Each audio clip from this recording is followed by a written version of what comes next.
समजण्यासाठी आपल्याला काहीतरी शिकावं लागणार आहे। त्रिपिटक म्हणजे काय आहे? हे बुद्ध वचनांची भाषा आहे। कसली भाषा आहे बेटा ही? पाली भाषा, बुद्ध वचनांची भाषा आहे त्रिपिटके।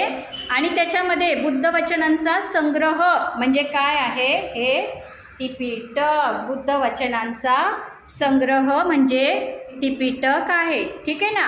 तर हे 3 विभागात आहे। पहिला आहे विनय पिटक, सुत्त पिटक आणि अभिधम्म पिटक। मला सांगा, आत्ताच म्हटलं तर विनय म्हणजेच काय आहे? आपलं शील सदाचार, विनयाला महत्त्व आहे।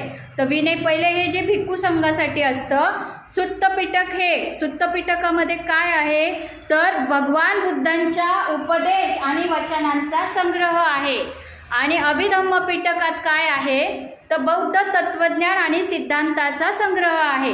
बरोबर, बौद्ध साहित्याचे भांडार म्हणजेच त्रिपिटक होय। आता ह्या त्रिपिटकात तुम्ही बघताय की पहिल्या ह्याच्यात 5 पुस्तकं आहेत विनय पिटकात, सुत्त पिटकात 5 निकाय आहेत, अभिधम्म पिटकात 7 पुस्तकं आहेत। बरोबर,